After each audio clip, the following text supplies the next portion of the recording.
जय हिंद मेरे प्यारे छात्रों, आज आप लोग को 40 ऐसे ऑब्जेक्टिव क्वेश्चन लेकर आए हैं जो बिहार बोर्ड 2025 में बिल्कुल 100% लड़ने वाला है। देखिए साइंस के ऑब्जेक्टिव क्वेश्चन, देखिए प्रश्न नंबर 1 काफ़ी ज़्यादा इंपॉर्टेंट है। वीडियो अच्छा लगे लाइक शेयर जरूर कीजिए। करा कि लेंस में मुख्य फोकस की संख्या कितनी होती है? 2 होती है कि 1 की 3 होती है कि इनमें से कोई नहीं? तो आप लोग याद रखिएगा 2 होता है। लेंस में मुख्य फोकस की संख्या 2 होता है। चलिए 2 नंबर प्रश्न करा कि समतल दर्पण द्वारा बना प्रतिबिंब सदा आप लोग याद रखिएगा वास्तविक होता है। हमेशा आप लोग याद रखिएगा वास्तविक होता है। चलिए 3 नंबर प्रश्न करा कि आँख व्यवहार होता है, आँख का व्यवहार होता है अवतल दर्पण की तरह, उत्तल लेंस की तरह, समतल दर्पण की तरह कि इनमें से कोई नहीं? तो आप लोग को याद रखना उत्तल लेंस की तरह। चलिए प्रश्न नंबर, पूरा वीडियो जरूर देख लीजिए, 7 से 8 मिनट का मात्र वीडियो है। कि स्पेक्ट्रम प्राप्त करने के लिए उसका उपयोग होता है। किसका उपयोग करते हैं स्पेक्ट्रम प्राप्त करने के लिए? तो आप लोग याद रखिएगा प्रिज्म का उपयोग करते हैं स्पेक्ट्रम प्राप्त करने के लिए। 5 नंबर प्रश्न इसमें क्या कह रहा है आप लोग देखिए। 5 नंबर प्रश्न कह रहा है कि रेटिना पर किसी वस्तु का उल्टा तथा वास्तविक प्रतिबिंब किसके द्वारा बनता है? परितारका द्वारा कि पश्चिमाभि मांसपेशिया द्वारा कि आमनेत्र लेंस द्वारा कि इनमें से कोई नहीं? तो आप लोग याद रखिए आमनेत्र लेंस द्वारा। चलिए 6 नंबर प्रश्न करा कि एक विद्युत बल्ब पर रेटिंग होता है 220 वोल्ट से 100 वाट। इसमें फिलामेंट का प्रतिरोध आप लोग बताइए। तो बिल्कुल राइट आंसर जो हो जाएगा 484 ओम होता है।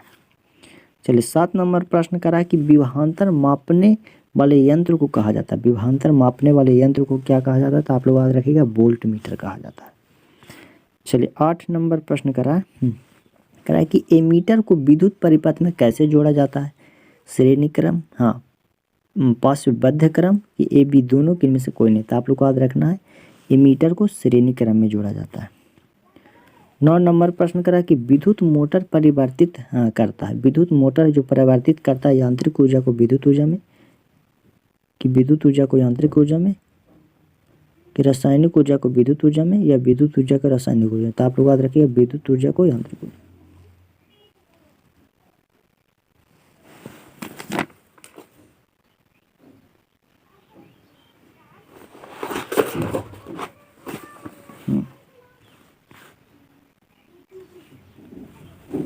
दस नंबर प्रश्न करा विद्युत फ्यूज बचाता है।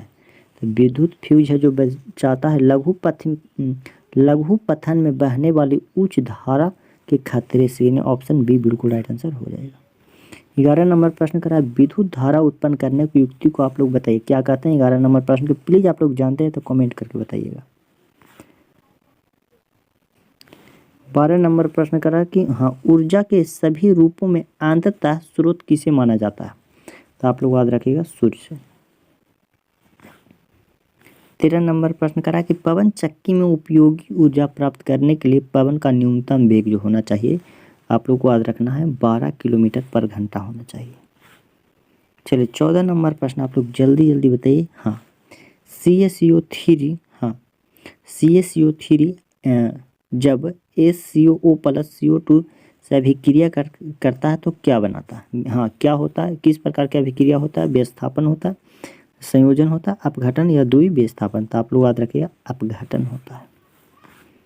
चलिए 15 नंबर प्रश्न आप लोग करा है कि श्वसन किस प्रकार की अभिक्रिया है? तो आप लोग याद रखना है उपचयन अभिक्रिया। श्वसन है जो आप लोग को याद रखना है उपचयन अभिक्रिया।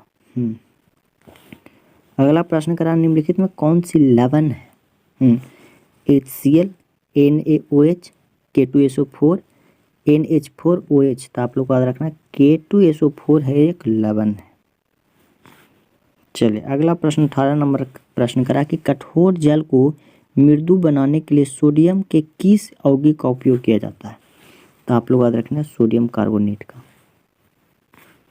19 नंबर प्रश्न करा है कि लोहे का परमाणु संख्या कितना होता है? तो लोहे के परमाणु संख्या आप लोग याद रखिएगा 26 होता है। देखिए अगला प्रश्न देखिए 21 नंबर प्रश्न करा कि निम्नलिखित में कौन अधिक अभिक्रियाशील है? तो आप लोग याद रखिएगा CO। 22 नंबर प्रश्न करा कि विद्युत अपघटन में इलेक्ट्रॉन मुक्त होता है एनोड पर, कैथोड पर, दोनों पर कि कोई नहीं? तो आप लोग को याद रखना एनोड पर। 23 नंबर प्रश्न करा कि हाइड्रोकार्बन कौन है, हाइड्रोकार्बन कौन है, तो आप लोग याद रखना C6H12O6 होता है। 24 नंबर प्रश्न करा है कि -COOH अभिक्रियाशील मूलक को क्या कहते हैं, तो आप लोग याद रखिएगा अम्ल कहा जाता है। क्या कहा जाता है? अम्ल कहा जाता है। 25 नंबर प्रश्न करा कि आवर्त सारणी में किस वर्ण के ऊपर से नीचे आने पर तत्व के धातुमी गुण बढ़ता है, घटता है, अपरिवर्तित होता है कि कोई नहीं, तो आप लोग को याद रखना बढ़ता है। 26 नंबर प्रश्न करा कि आवर्त सारणी के प्रथम वर्ग के सदस्य क्या कहलाते हैं, तो आप लोग याद रखिए अम्लीय कहलाते हैं। 27 नंबर प्रश्न करा कि कृत्रिम वृक्क किन अपशिष्टों पदार्थों को रोधिन से अपवहन द्वारा पृथक करता है, तो आप लोग याद रखिएगा नाइट्रोजन। 28 नंबर प्रश्न करा है भोजन का पचना किस प्रकार की अभिक्रिया है, तो आप लोग याद रखिएगा अपचयन अभिक्रिया है। 29 नंबर प्रश्न करा कि प्राकृतिक में ऑक्सीजन का संतुलन कैसे बना रहता है, संयोजन क्रिया द्वारा, प्रकाश संश्लेषण द्वारा, क्या अपघटन क्रिया में से कोई नहीं, तो आप लोग को याद रखना है प्रकाश संश्लेषण द्वारा। करा कि डेंगू उत्पन्न करने वाला मच्छर किस तरह के जल में रहता है, आप लोग कमेंट करके बताइए, ऐसे तो हम बता देते हैं ये साफ जल में रहता है। 31 नंबर प्रश्न करा कि पादप हार्मोन का उदाहरण है, पादप हार्मोन का उदाहरण है ऑक्सीजन। करा कि निम्न कौन हार्मोन कोशिका दीर्घन एवं विभाजन में मदद करता है, तो आप लोग याद रखिए सभी, ऑक्जिन, जिबरेलिन, साइटोकाइनिन, यानी ऑप्शन डी हो जाएगा। 30 नंबर प्रश्न करा तंत्रिका कोशिका क्या कहलाता है, तंत्रिका कोशिका क्या कहलाता है, तो न्यूरॉन कहलाता है। 34 नंबर प्रश्न करा कि अंडाणु निषेचित होता है, MVVI प्रश्न, तो आप लोग याद रखिएगा फैलोपियन नलिका में निषेचित होता है। 35 नंबर प्रश्न करा कि मादा में जनन तंत्र का भाग नहीं है, तो आप लोग याद रखिएगा शुक्रवाहिका। 36 नंबर प्रश्न करा कि शुक्राणु बनता है, शुक्राणु कहाँ बनता है, तो आप लोग याद रखिएगा वृषण में। 37 नंबर प्रश्न करा कि पुस्तक द ओरिजिन ऑफ स्पीसीज किसके द्वारा लिखा गया है, तो आप लोग याद रखिएगा चार्ल्स डार्विन द्वारा।